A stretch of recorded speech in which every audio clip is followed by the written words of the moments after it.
प्रातः क्लास चल रहा था 23/7/1967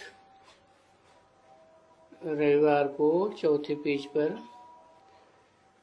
मध्याह्न में बात चल रही थी। ये अविनाशी नाटक बना हुआ है। हाँ, इसकी कभी एंड नहीं होती है क्योंकि इसकी आदि ही नहीं है। एंड है ना आदि है। ड्रामा की एंड नहीं है, ड्रामा की आदि नहीं है। तो जो ड्रामाकार कहा जाता है उसकी एंड और आदि है, उसकी भी नहीं है। जो आत्माओं का बाप है उसका इस सृष्टि रूपी रंगमंच पर जो पार्ट चलता है उसकी एंड और आदि है,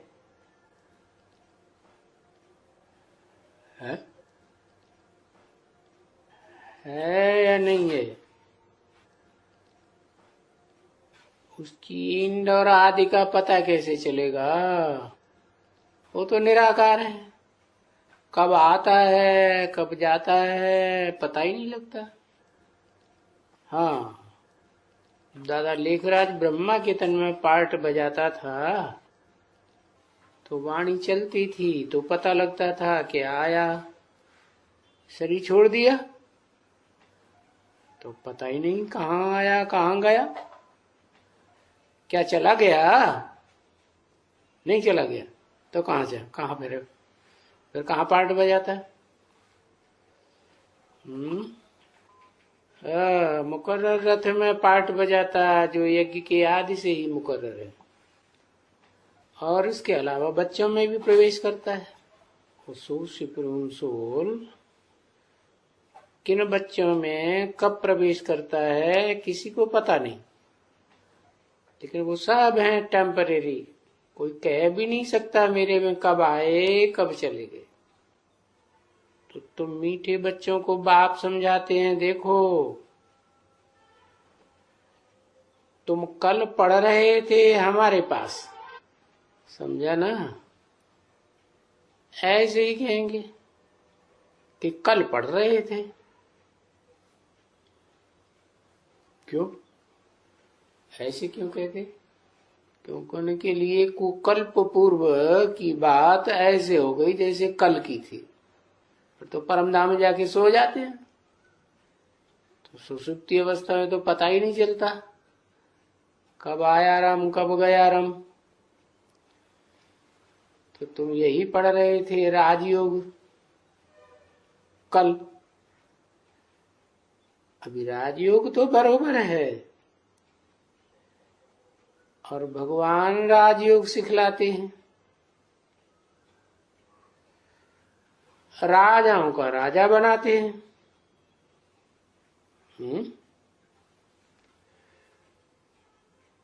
अब तुम किसको भी कहें राजाओं का राजा तो बेचारा मुझ जाएगा। क्यों? क्योंकि आज की दुनिया में तो कोई राजा और महाराजा है ही नहीं। एक भूटान छोटा सा देश है, उसका तो राजा है, तो वहां भी प्रजातंत्र राज्य तो चल गया।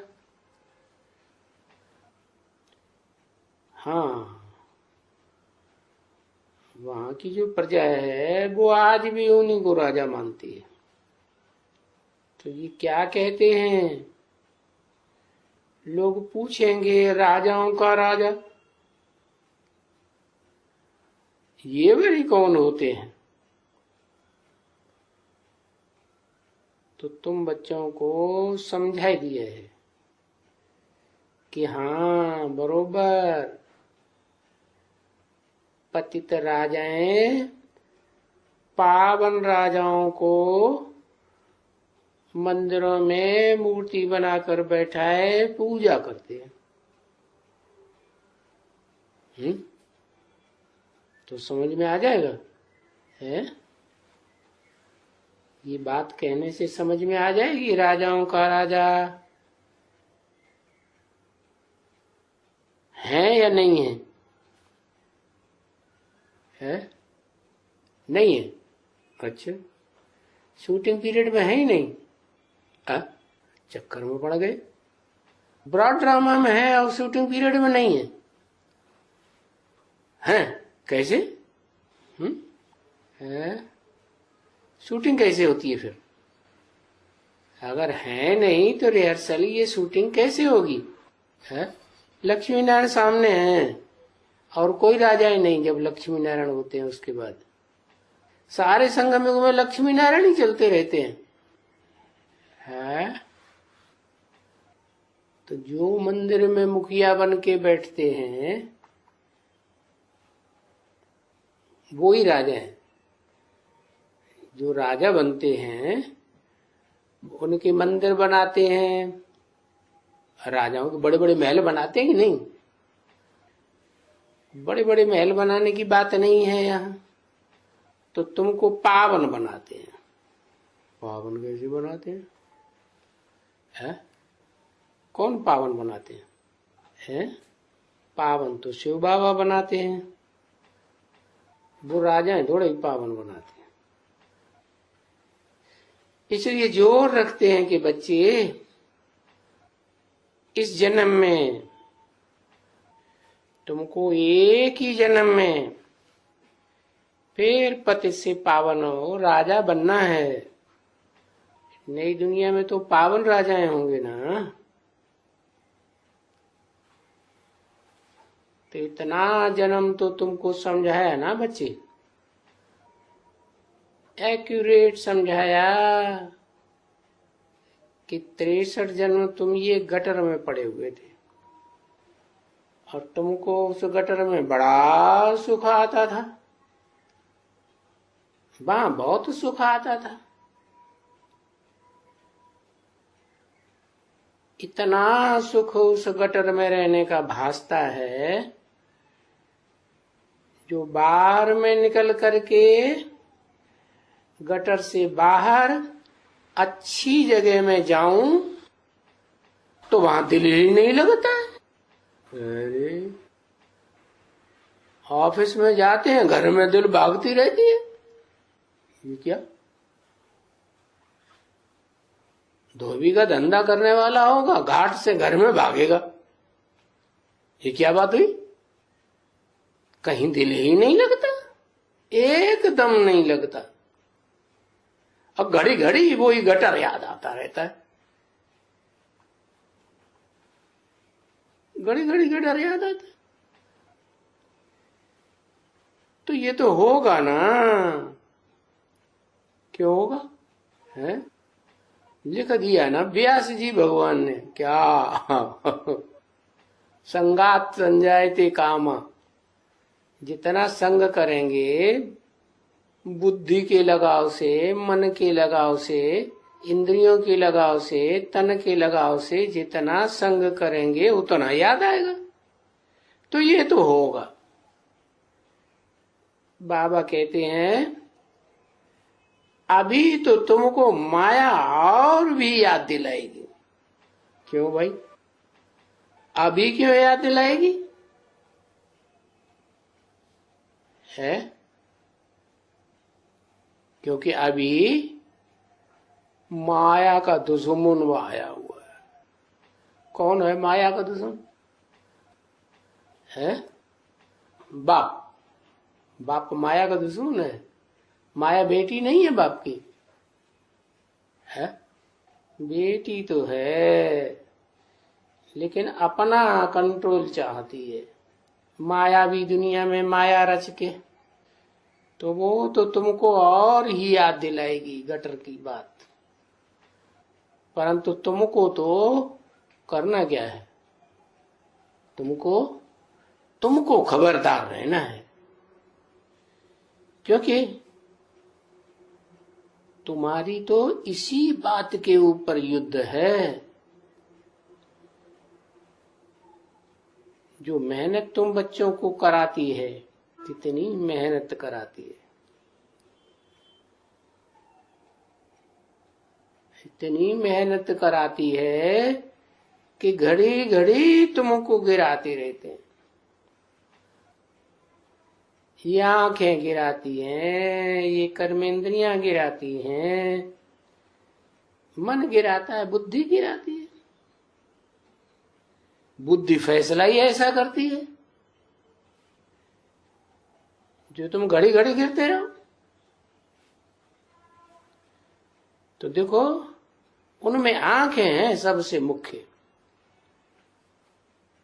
देखती है और एकदम रफी चक्कर हो जाते हैं। किसको देखते हैं? आंखें किसको देखती हैं? आंखें माया के भिन्न भिन्न रूप होते हैं ना। कभी क्या बन के आती है, कभी क्या बन के आती है, औरत बन के आती है, कन्या बन के आती है, कभी भाई बन के आती है, नौजवान बन के आती है, और जैसे फरार हो जाते हैं। इसलिए इन आंखों को बहुत कब्जे में लाना है। कैसे लाएंगे? सो भी तो बताया। क्या बताया? इन आंखों को कब्जे में लाने के लिए क्या बताया? अरे कुछ बताया कि नहीं बताया ज्ञान मार्ग में? है? हाँ बताया। क्या बताया? अरे बताया कि तुम एक बाप के बच्चे हो, रूहानी बच्चे हो, तो भाई भाई हो। तो रूह की दृष्टि से देखो ना, है? देह की दृष्टि से देखते ही क्यों हो? फिर ब्रह्मा के बच्चे, ब्रह्मा कुमार कुमारी है, तो भी भाई बहन है। दूसरा तो कोई संबंध नहीं है ना। तो देखो, ये युक्ति बताई कि इन आंखों से, आंखों को कैसे कब्जे में लाना। अपन को ब्रह्मा कुमार कुमारी भाई बहन समझो, या तो रूहानी भाई ब्रदर्स ब्रदर्स समझो। तो भी देखा कि नहीं,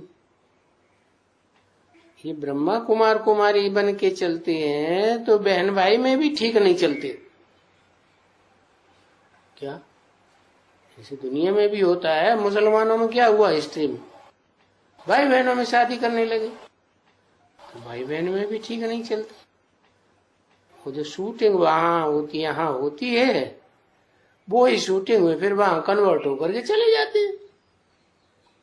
चलो, भला भाई भाई हैं, है तो ये कॉमन बात कि सब आत्माएं भाई भाई हैं। मनुष्य आत्माएं ही भाई भाई कहेंगे, सबको यहां कहते हैं।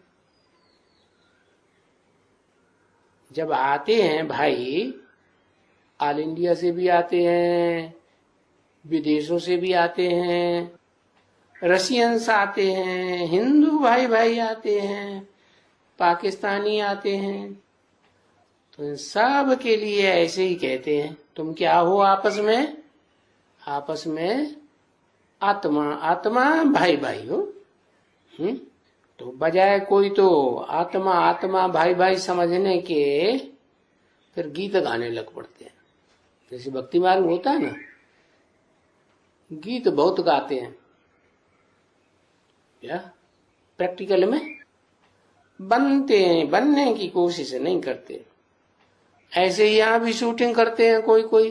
कौन कौन? कोई हम हैं आत्मा, तुम हो आत्मा, आपस में भाई भाई। खूब गीत गाएंगे, नाचेंगे, डांस करेंगे, तबला बजाएंगे।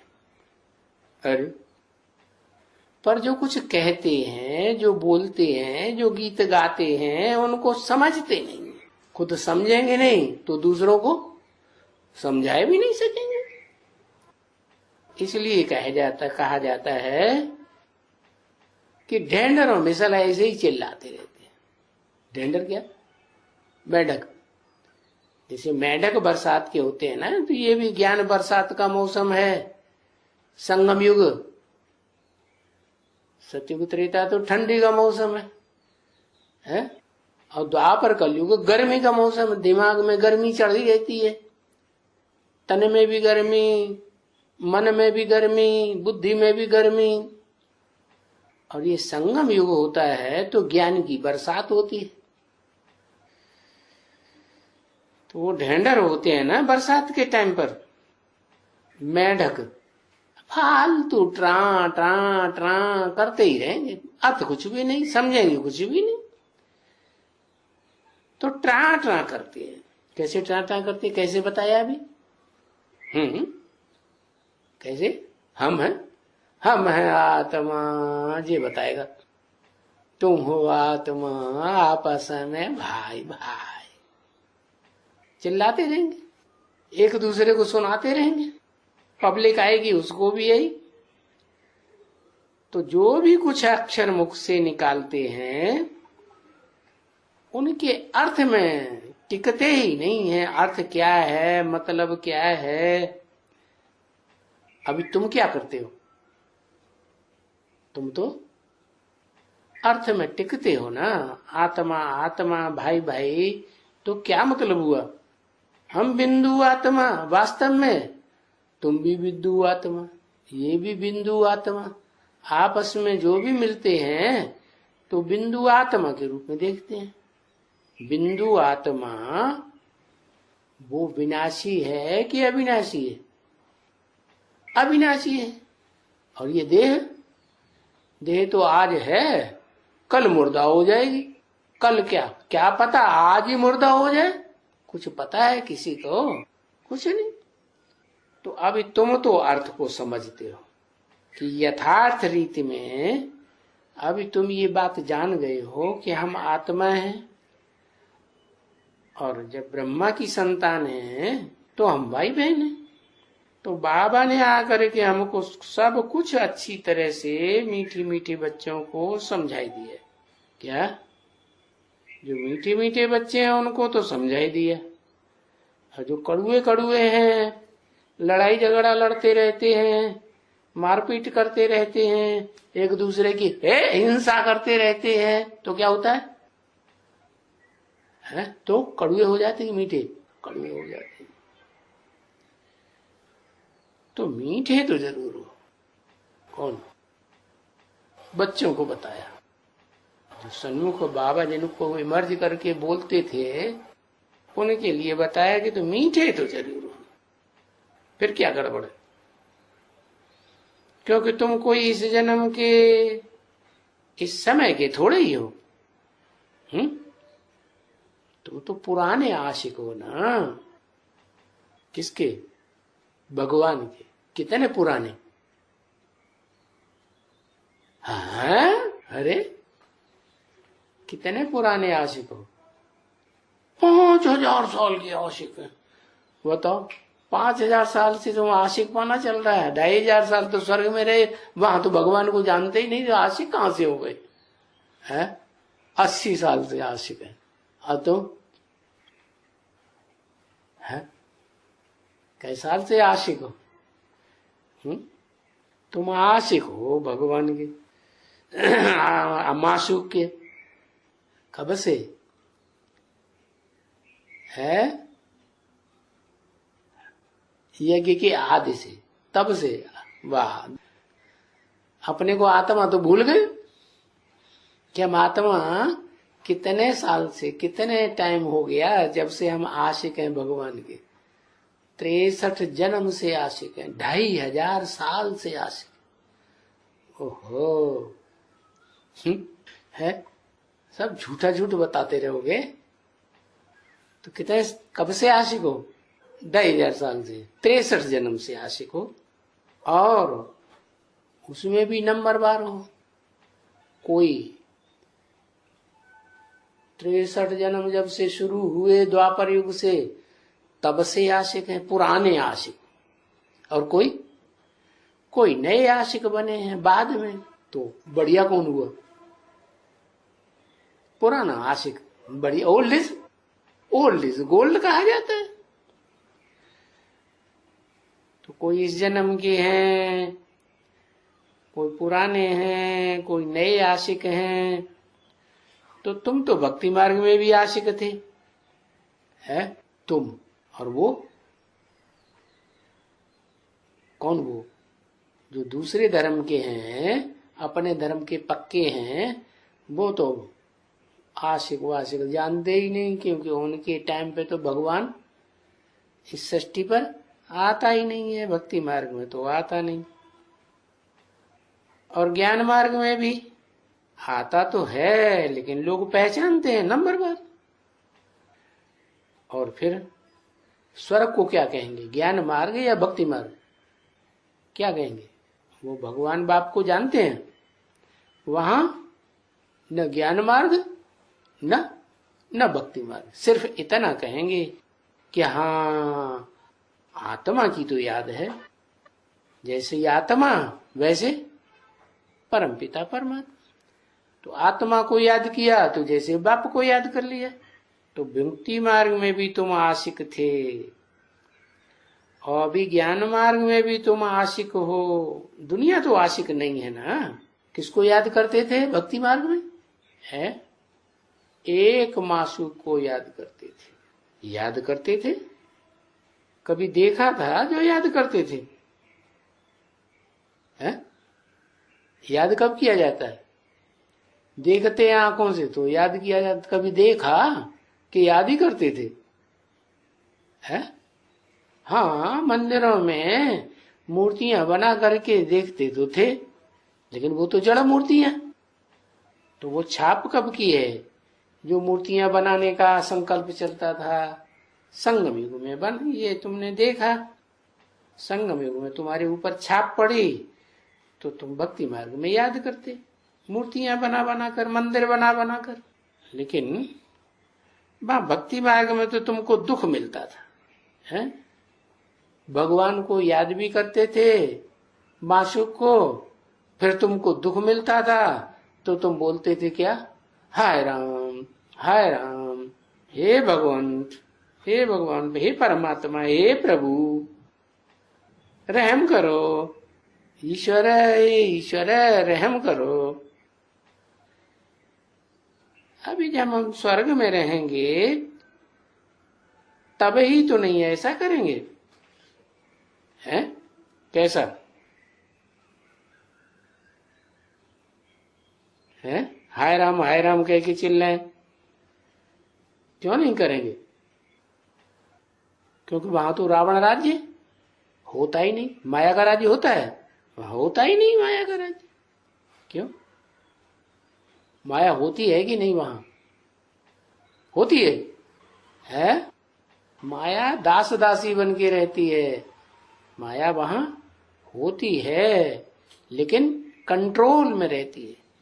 जैसे प्रकृति दास दासी बन के रहती है, वैसे प्रकृति की जो बेटी है ना, माया बेटी, वो भी कंट्रोल में रहती है। तो स्वर्ग में तुम हाय राम ये नहीं करेंगे, हे प्रभु रहम करो ऐसे नहीं बोलेंगे। क्यों? कारण बताया क्यों? क्योंकि वो माया रूपी रावण राज्य होता ही नहीं। तो जबकि तुमको राम राज्य में ले जाते हैं तो फिर मत पर चलना चाहिए ना, है? वहां हाय राम करने की दरकार ही नहीं पड़ेगी। इतना सुख होगा कि दुख का नाम निशान नहीं रहेगा 2500 साल, आधा कल। फिर क्या करना चाहिए? कैसे जाएंगे? जो श्रीमत पर चलेंगे वो जाएंगे। अभी भी ऐसे ही है, रिहर्सल हो रही है। श्रेष्ठ ते श्रेष्ठ को पहचाना ही नहीं तो उसकी मत पर कहां से चलेंगे? श्रेष्ठ ते श्रेष्ठ जो पार्टधारी है इस रंगमंच का, हीरो पार्टधारी, उसकी पहचान तो अभी संगम पर ही मिलती है। तो पहचानेंगे तो मत पर चलेंगे। वो भी कोई जरूरी नहीं, पहचान भी लेते हैं, फिर आधे चलते हैं, आधे नहीं चलते, या तो कोई बिल्कुल ही नहीं चल पाते। जैसे कौरव, क्या जानते थे भगवान को, मान भी लेते थे हाँ भगवान है, लेकिन फिर चलते नहीं थे। तो बाप ने समझाया बच्चे कि इस समय में ही खास ईश्वरीय मत मिलती है। कौन से समय में? कलयुग के अंत और सतयुग के आदि वाला जो जन्म है, जो टाइम है, उसी में ईश्वरीय मत मिलती है। वहीं पर भगवान बाप आते हैं आत्माओं का बाप सुप्रीम सोल, और डायरेक्टर बन करके पर्दे के पीछे रहते हैं। भले आंखों से नहीं दिखाई पड़ते, परंतु फिर भी जिन बच्चों के द्वारा स्पेशल पार्ट बजाते हैं तो उन बच्चों के द्वारा पता लग जाता है कि ईश्वर मत दे रहा है। इस ईश्वरीय मत के बाद फिर किसकी मत होगी? अरे इतनी देवताओं की मत होगी। अभी ईश्वरीय मत संगम युग में, फिर सतयुग त्रेता में होगी दैवी मत, फिर उसके बाद किसकी मत होगी? आसुरी मत। तो पहले ईश्वरीय मत, फिर दैवी मत, फिर आसुरी मत। कहां कहां? ईश्वरीय मत पुरुषोत्तम संगम युग में। क्या पुरुषोत्तम संगम युग में? क्यों? साधारण संगम युग में ईश्वरीय मत नहीं। क्यों? क्योंकि ईश्वर को जानते ही नहीं, पहचानते ही नहीं, तो चलेंगे कहां से? और पुरुषोत्तम संगम युग पर क्यों? क्योंकि पुरुषों में, आत्माओं में उत्तम पार्टधारी, हीरो पार्टधारी कौन है, ये प्रत्यक्ष होने लगता है। अब जो जानते जाते हैं वो उसकी मत पर चलते जाते हैं। जानते ही नहीं, पहचानते ही नहीं, तो मत पर चलने का तो सवाल ही नहीं पैदा। तो पहले पहले है ईश्वरीय मत इस दुनिया में, फिर बाद में होती है दैवी मत। वो दैवी मत देने वाले कौन है? कौन? जिन्होंने ईश्वरीय मत को समझा, ईश्वर को जाना, प्रैक्टिकल में पार्ट बजाने वाले को, हीरो पार्टधारी को पहचान लिया, मुख्य पार्टधारी को बताते हैं ना, डायरेक्टर, मुख्य एक्टर, हीरो पार्टधारी पहचान में आना चाहिए ना। एक्टर्स तो बहुत होते हैं। उसके बाद सबसे अंत में मिलती है आसुरी मत। तो अभी ये संगम युग को तो कोई जानते ही नहीं है दुनिया वाले, सिवाय तुम बच्चों के। ये कल्याणकारी संगम युग है क्या? और किसी युग में आत्माओं का कल्याण नहीं होता है क्या? कौन कौन से युग में कहें कल्याणकारी युग है? सतयुग कल्याणकारी या नहीं? नहीं कल्याणकारी, क्योंकि वहां कोई कल्याण तो होता नहीं, नीचे गिरते जाते, तो कल्याण किस बात का? त्रेता में भी नीचे गिरते, द्वापर में तो है ही आसुरी मत, वहां तो ऊपर उठने का सवाल। जो ऊंचे उठ के आए थे उनको भी ना कर करके नीचे गिरा देते। वाह भैया, तो कल्याणकारी कैसे कहेंगे? तो ना, अरे भगवान, तो ना संगम युग में देवताएं होते हैं, कोई है देवताएं? कोई नहीं। और ना द्वापर कलयुग में, वहां भी देवताएं नहीं होते। कोई होते हैं? अच्छे मनुष्य होते हैं, साधु संत महात्माएं होते हैं, विद्वान पंडित आचार्य होते हैं, लेकिन संगम में जो पहचानते हैं उनके लिए पता लगता है कि हाँ ये अव्वल नंबर लक्ष्मी नारायण बनने वाले हैं, तो पहचानते हैं, तो मत पर भी चलते हैं। तो वही नंबरवार नारायण फिर सतयुग में, त्रेता में जाके राजाएं महाराजाएं बनते हैं, तो वहां उनकी मत पर चलते हैं। यहाँ शूटिंग की तो वहां फिर प्रैक्टिकल में चलना होता है, क्योंकि संगम युग कल्याणकारी पुरुषोत्तम इसलिए कहा जाता है कि उनको पढ़ाया हुआ है, सन्मुख पढ़ाया हुआ है। और ये कलयुग तो बेबी है, अभी तो बड़ा होने का टाइम है। तो इसको बाप कहते हैं। देखो अभी ज्ञान नहीं है ये कलयुग में, क्योंकि कलयुग है ही भक्ति मार्ग, तो घोर अंधेरा हो जाता है। पुरुषोत्तम का पता नहीं तो घोर अंधेरा।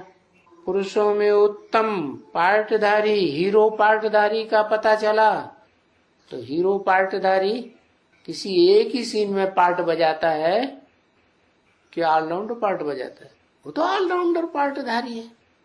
तो ऑलराउंड में उस पार्टधारी को पहचानता कोई नहीं। वहां क्यों नहीं पहचानते? यहाँ संगम युग में पहचान लिया तो वहां भी पहचानना चाहिए ना। हाँ, जिन्होंने यहाँ पहचाना है वो पहचानते भले नहीं है सत्युग त्रेता द्वापर कलयुग चारों युगों में, लेकिन साथ उसी का देते हैं। क्या जिंदगी में किसका साथ देते हैं? हीरो पार्टधारी का साथ देते हैं। तो घोर अंधेरा हो गया भक्ति मार्ग में, कोई नहीं जानता, सब अंधेरे में है। क्यों अंधेरे में है? जब संपूर्ण ग्रहण लगता है सूरज को तो सारी दुनिया अंधेरे में आ जाती है, क्योंकि सूरज दिखाई ही नहीं पड़ता। तो सतयुग में त्रेता में तो सूरज भले नहीं दिखाई पड़ता है, लेकिन ज्ञान चंद्रमा और सितारों का रोशनी तो होती है, उनकी मत पर तो चलते हैं ना। लेकिन द्वापर कलयुग में पता ही नहीं लगता किसका, न मुख्य मुख्य पार्टधारियों का पता चलता है कि कौन कौन मुख्य पार्टधारी थे जो भगवान की मत पर चलते, और न भगवान का पता चलता कि कौन वो पार्टधारी हीरो है जिसमें भगवान आकर के पार्ट बजाते। तो सूरज ही नहीं होगा दुनिया में, दिखाई पड़ेगा तो क्या होगा? घोर अंधेरा। अंधेरा माने अज्ञान का अंधेरा हो जाता है। तो ज्ञान है तो सूझ रहा है, और ज्ञान नहीं है तो जैसे भक्ति है, भक्ति में बस इधर उधर भागते रहो, हाथ पसार पसार के जैसे अंधे लोग चलते हैं, ऐसे ऐसे करके, ऐसे ऐसे करके। उनको पता ही नहीं चलता। कोई लोग बताते हैं इधर चलो उधर चलो, या तो डंडा हाथ में हो तो डंडे के आधार पर चले। यहाँ तो संगम युग में ईश्वरीय मत का डंडा है, लाठी है तुम्हारी श्रीमत की, तो तुम सोच रहे में हो। इसलिए कलयुग को रात कहा जाता है। क्या रात कहा जाता है? अच्छा, रात में तो चंद्रमा तो होता है ना, हमेशा नहीं होता, कभी कभी होता है कि नहीं? तो फिर चंद्रमा की रोशनी तो दिखाई नहीं पड़नी चाहिए ना। रात है तो चंद्रमा तो दिखाई पड़े है? नहीं दिखाई पड़ता। क्यों? क्योंकि ब्रह्मा की रात और ब्रह्मा का दिन ये गाया हुआ है ना। सतयुग त्रेता है ब्रह्मा का दिन, ब्रह्मा वाली आत्मा सतयुग में भी अव्वल नंबर का नारायण बन के परंपराएं चलाती है, उन्हीं परंपराओं पर सब चलते हैं देवताएं। त्रेता में भी रामचंद्र बनकर जो परंपराएं चलती हैं वो भी चंद्रमा। तो दोनों को चंद्रमा क्यों कहते हैं? क्या दुनिया में दो दो चंद्रमा होते हैं? होते हैं? नहीं। फिर ये दो चंद्रमा क्यों कह दिए भक्ति मार्ग में? शास्त्रों में लिखा हुआ है, और शास्त्रों में सारी बातें संगम युग की हैं। रामचंद्र कृष्णचंद्र, क्योंकि संगम युग जब होता है तो एक ही व्यक्तित्व में, राम वाली आत्मा में, वो सतयुग का कृष्ण भी प्रवेश करके पार्ट बजाता है। इसलिए दिखाते हैं तीसरे नेत्र के रूप में ज्ञान सूर्य रोशनी मार रहा है, और उस त्रिनेत्री के मस्तक में चंद्रमा भी दिखाते हैं। कैसा चंद्रमा? अधूरा चंद्रमा। संपूर्ण चंद्रमा क्यों नहीं दिखाते? क्योंकि जब संपूर्ण बनता है तो वो अपनी रोशनी को मर्ज कर देता है। क्या? एक हो जाते हैं दोनों। तो संगम युग में, पुरुषोत्तम संगम युग में अंधियारी की बात ही नहीं, धक्का खाने की बात ही नहीं। जो भक्ति मार्ग में भगवान को पाने के लिए धक्के खाते रहते हैं, कहीं मंदिर में जाते, कहीं मस्जिद में जाते, किसी जन्म में क्रिश्चियन बन जाते, किसी जन्म में मुसलमान बन जाते, जप करो, तप करो, फलाना करो, टीरा करो, ये सब भक्ति मार्ग में धक्के खाने और खिलाने की बातें हैं। तो बाप आकर के असली रास्ता बताते हैं। किसको? तो मीठे बच्चों को बताते हैं। क्या? ये भक्ति मार्ग है, दुनिया में ज्ञान मार्ग नहीं है। ये ड्रामा के अंदर इस भक्ति मार्ग की नूंद है।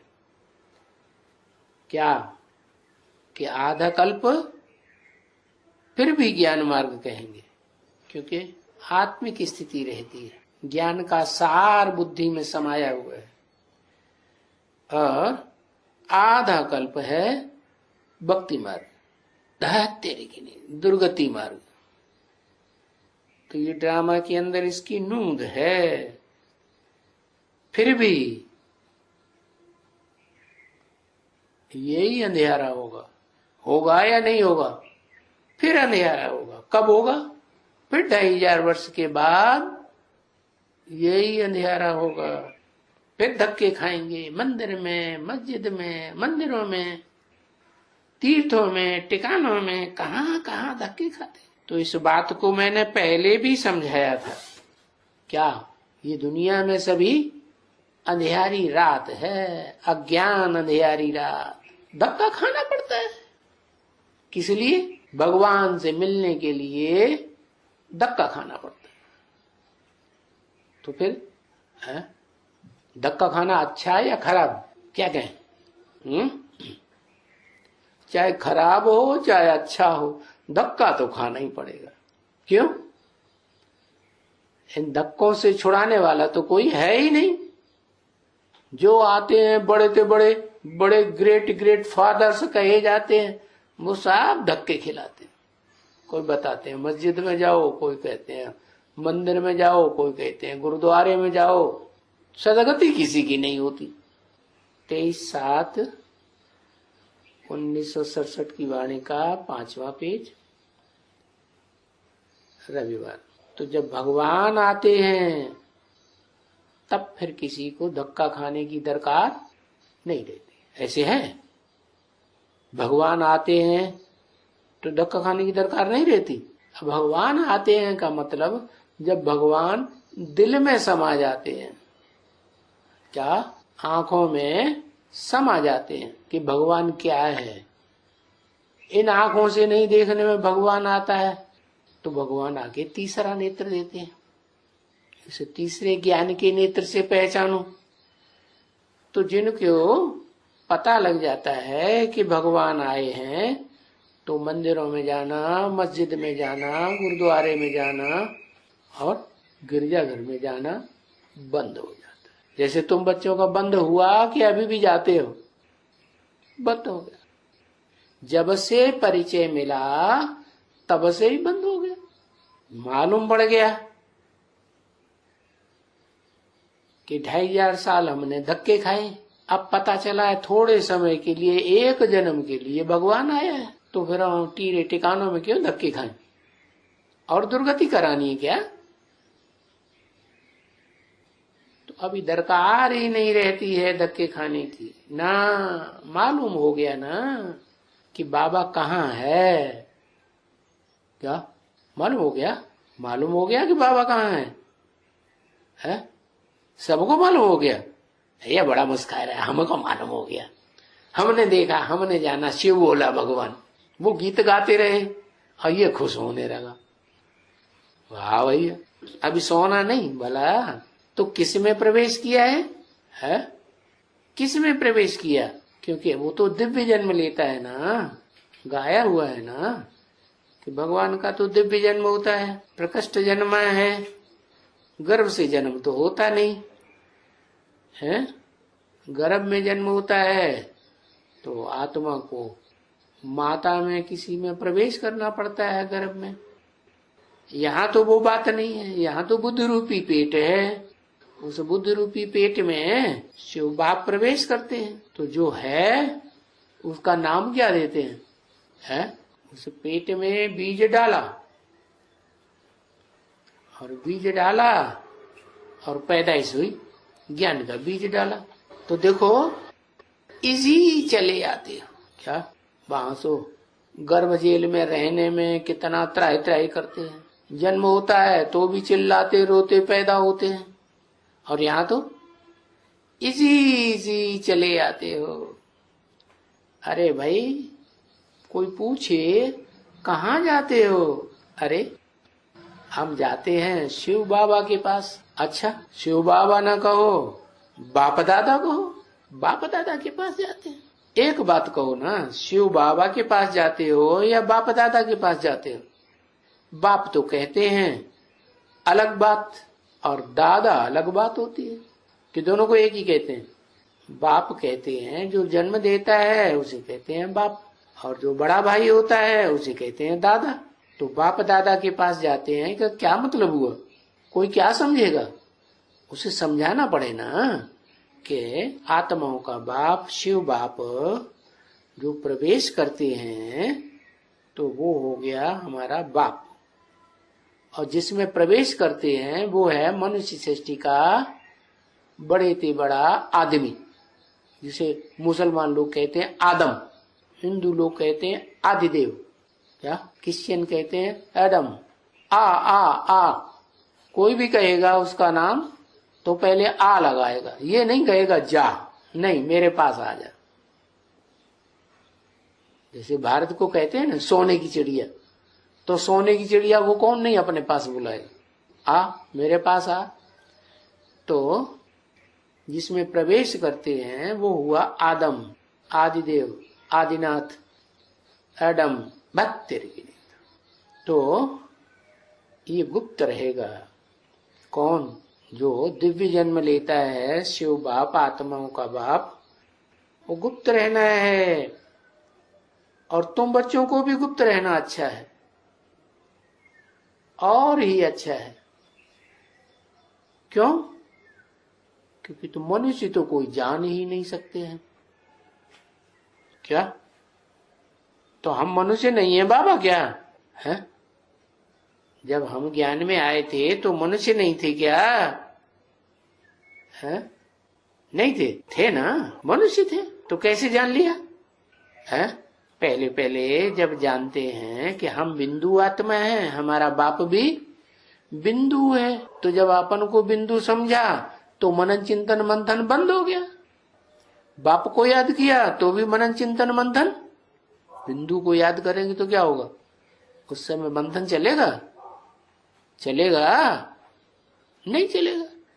तो मनुष्य थोड़े हुए उस समय। तो मनुष्य कोई नहीं जान सकते।